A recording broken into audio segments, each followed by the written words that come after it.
Hey, the master key, forward. Some men seem to attract success, power, wealth, attainment with very little conscious effort. Others conquer with great difficulty. Still others fail altogether to reach their ambitions, desires, and ideals. Why is this so? Why should some men realize their ambitions easily, others with difficulty, and still others not at all?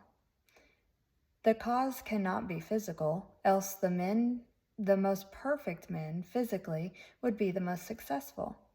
The difference, therefore, must be mental, must be in the mind. Hence, mind must be the creative force, must constitute the sole difference between men. It is mind, therefore, which overcomes environment and every other obstacle in the path of men. When the creative power of thought is fully understood, its effect will be seen to be marvelous. But such results cannot be secured without proper application, diligence, and concentration. The student will find that the laws governing in the mental and spiritual world are as fixed and infallible as in the material world. To secure the desired results, then, it is necessary to know the law and to comply with it. A proper compliance with the law will be found to produce the desired result with invariable exactitude. The student who learns the power comes from within. The student who learns that the power comes from within, see, influx matters. That he is weak only because he has depended on help from the outside, and who unhesitatingly throws himself on his own thought, instantly rights himself, stands erect, assumes a dominant attitude, and works miracles. Well, I'm going to reread that. The student who learns that power comes from within, that he is only weak because he has depended on help from the outside, and who unhesitatingly throws himself on his own thought, instantly rights himself, stands erect, assumes a dominant attitude, and works miracles. That calm confidence that we hear about. It is evident, excuse me. It is evident, therefore, that he who fails to fully investigate and take advantage of the wonderful progress which is being made in the last and greatest science will soon be as far behind as the man who would refuse to acknowledge and accept the benefits which have occurred to mankind through the understanding of the laws of electricity. We've heard this before. Bob Proctor talked about, we don't know how electricity works, but we use it. I'm not even going to go into what he said because I don't want to mess it up. Of course, mind creates negative conditions just as readily as favorable conditions. And when we consciously or unconsciously visualize every kind of lack, limitation, and discord, we create these conditions. This is what many are unconsciously doing all the time. This law, as well as every other law, is no respecter of persons, but it is in constant operation and is relentlessly bringing to each individual exactly what he has created. In other words, whatsoever a man soweth, that shall he also reap. Abundance, therefore, depends on a recognition of the laws of abundance, and the fact that mind is not only the creator, but the only creator of all there is. Certainly, nothing can be created before we know that it can be created and then make the proper effort. There is no more electricity in the world today than there was 50 years ago. But until someone recognizes the law by which it could be made of service,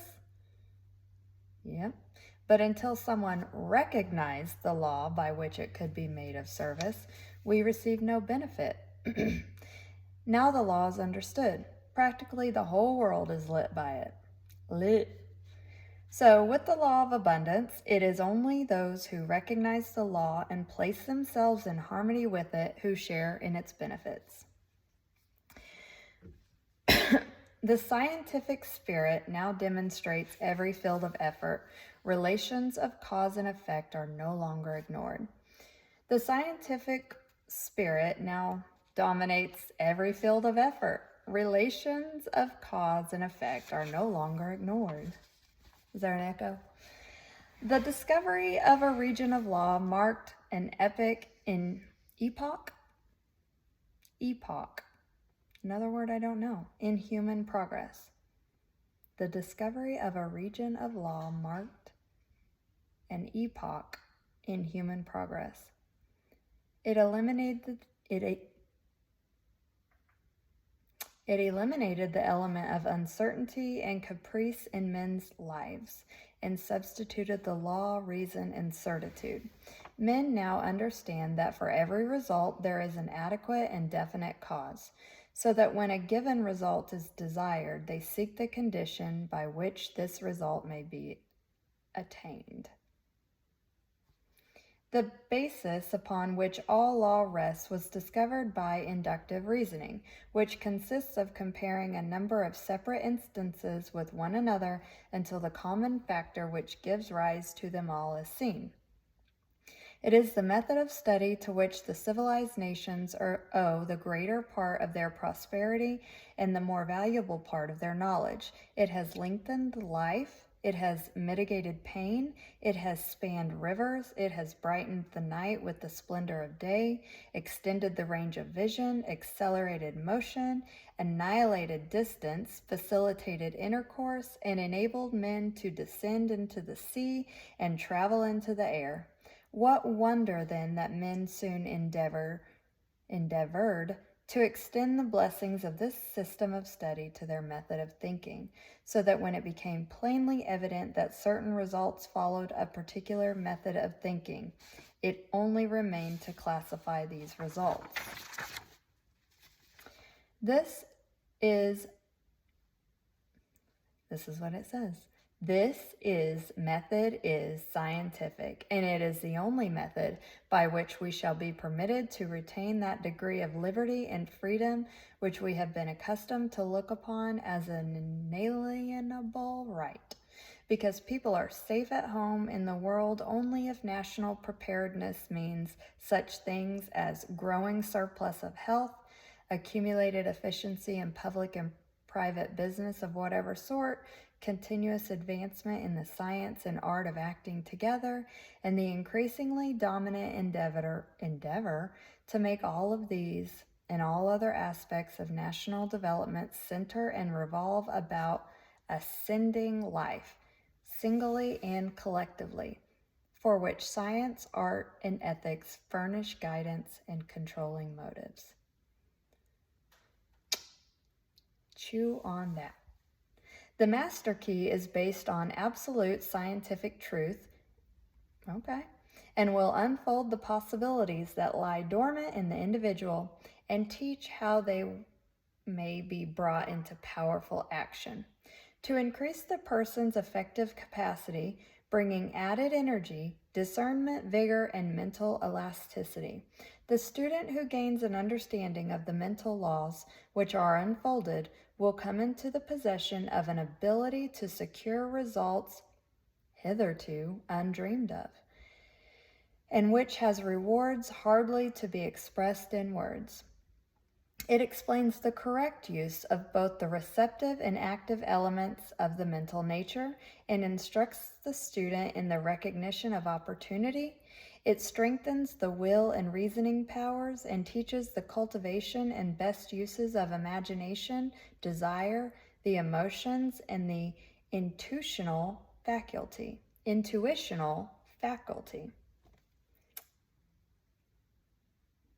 It gives initiative, tenacity of purpose, wisdom of choice, intelligent sympathy, and a thorough enjoyment of life in its higher planes. The master key teaches the use of mind power, true mind power, not any of the substitutes and perversions. It has nothing to do with hypnotism, magic, or any of the more or less fascinating deceptions by which many are led to think that something can be had for nothing.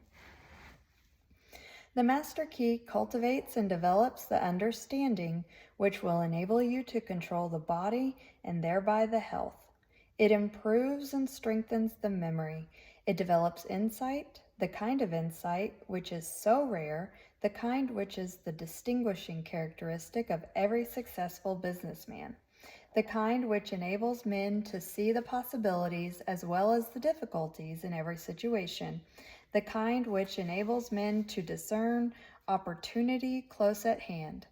For thousands fail to see opportunities almost within their grasp while they are industriously working with situations which under no possibility can be made to realize any substantial return. The master key develops mental power, which means that others instinctively recognize that you are a person of force, of character, that they want to do what you want them to do. It means that you attract men and things to you that you are what some people would call lucky, that things come your way, that you have come into an understanding of the fundamental laws of nature and have put yourself in harmony with them, that you are in tune with infinite, that you are understanding the law of attraction, the natural laws of growth, and the physiological laws on which all advantages in the health, social, and business world rest. Mental power is creative power. It gives you the ability to create for yourself. It does not mean the ability to take something away from someone else. Nature never does things that way. Nature makes two blades of grass grow where one grew before. The mind power enables men to do the same thing.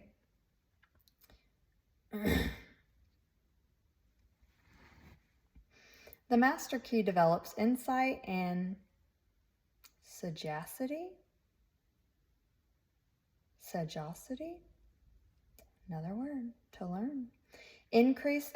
The master key develops insight and sagacity, increased independence, and the ability and disposition to be helpful. Independence and ability and disposition to be helpful. It destroys distress, depression, fear, melancholia, and every form of lack, limitation, and weakness, including pain and disease. Yeah, get rid of that. It awakens buried talents, supplies initiative, force, energy, and vitality. It awakens an appreciation of the beautiful in art, literature, and science. It has changed the lives of thousands of men and women by substituting definite principles for uncertain and hazy methods, and principles for the foundation which every system of efficiency must rest. Elbert Gary, the chairman of the United States Steel Corporation, said, "The services of advisors, instructors, efficiency experts, and successful management are indispensable to most business enterprises of magnitude." Those are tornado sirens in my area. Short intermission. I'm also trying out the red lipstick theory.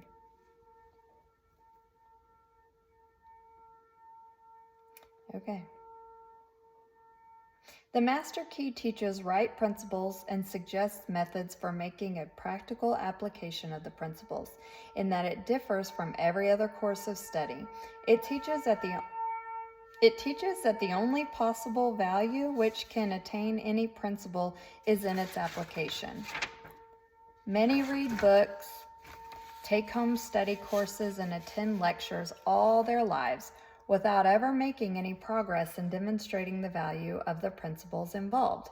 The master key suggests methods by which the value of the principles taught may be demonstrated and put in actual practice in the daily experience. There is a change in the thought of the world. The change is silently transpiring in our midst, and it's more important than any which the world has undergone since the downfall of paganism. The present revolution, in the opinions of all classes of men, the highest and most cultured of men, as well as those of the laboring class, stands unparalleled in the history of the world. Science has of late made such vast discoveries, has revealed such an infinity of resources, has unveiled such enormous possibilities and such unsuspected forces that scientific men more and more hesitate to affirm certain theories as established and indubitable, or to deny certain other theories as absurd or impossible. And so, a new civilization is being born. Customs, creeds, and cruelty are passing. Vision, faith, and service are taking their place. The fetters of tradition are being melted off from humanity, and as the dross of materialism is being consumed, thought is being liberated, and trust is rising full-orbed before an astonished multitude. The whole world is on the eve of a new consciousness, a new power, and a new realization of the resource within the self. The last century saw the most magnificent material progress in history. The present century will be produced the greatest progress in mental and spiritual power. Physical science has resolved matter into molecules, molecules into atoms, atoms into energy, and it has remained for Sir Ambrose Fleming in an address before the Royal Institution to resolve this energy into mind. He says, in its ultimate essence, energy may be incomprehensible by us except as an exhibition of the direct operation of that which we call mind or will. Let us see that the most powerful forces in nature are. Let us see what the most powerful forces in nature are. In the mineral world, everything is solid and fixed. In the animal and vegetable kingdom, it is in a state of flux, forever changing, always being created and recreated. In the atmosphere, we find heat, light, and energy. Each realm becomes finer and more spiritual as we pass from the visible to the invisible, from the coarse to the fine, from the low potentiality to high potentiality. When we reach the invisible, we find energy in its purest and most volatile state. And as the most powerful forces of nature are the invisible forces, so we find the most powerful forces of man are his invisible forces, his spiritual force. And the only way in which the spiritual force can manifest is through the process of thinking. Thinking is the only way activity which the spirit possesses, and thought is the only product of thinking. Addition and subtraction are therefore spiritual transactions. Reasoning is a spiritual process. Ideas are spiritual conceptions. Questions are spiritual searchlights and logic. Argument and philosophy is spiritual machinery. Addition and subtraction are spiritual transactions. Reasoning is a spiritual process. Ideas are spiritual conceptions. Questions are spiritual searchlights and logic. Argument and philosophy is spiritual machinery. I didn't highlight that the first time, but I like it. Page 15. Third paragraph. Every thought brings into action certain physical tissue, parts of the brain, nerve, or muscle. This produces an actual physical change in the construction of the tissue. Therefore, it is only necessary to have a certain number of thoughts on a given subject in order to bring about a complete change in the physical organization of man. This is the process by which failure is changed to success. Thoughts of courage, power, inspiration, harmony are substituted for thoughts of failure, despair, lack, limitation, and discord. And as these thoughts take root, the physical tissue is changed and the individual sees life in a new light. Old things have actually passed away and all things have become new. He is born again. This time born of the Spirit. Life has a new meaning for him. He is reconstructed and is filled with joy, confidence, hope, energy. He sees opportunities for success to which he has heretofore, start again. He sees opportunities for success to which he was heretofore blind. So he sees opportunities for success which he wasn't able to see before. He recognizes possibilities which before had no meaning for him. The thought of success with which he has been impregnated are radiated to those around him, and they in turn help him upward and onward. He attracts to him new and successful associates, and this in turn changes his environment, so that by the simple exercise of thought, a man changes not only himself, but his environment, circumstances, and conditions. You will see, you must see, that we are at the dawn of a new day, that the possibilities are so wonderful, so fascinating, so limitless as to be almost bewildering. A century ago, any man with an aeroplane or even a Gatling gun could have annihilated a whole army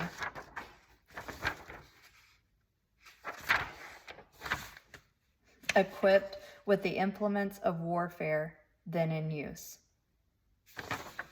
A century ago, any man with an aeroplane or even a Gatling gun could have annihilated a whole army, equipped with the implements of warfare then in use.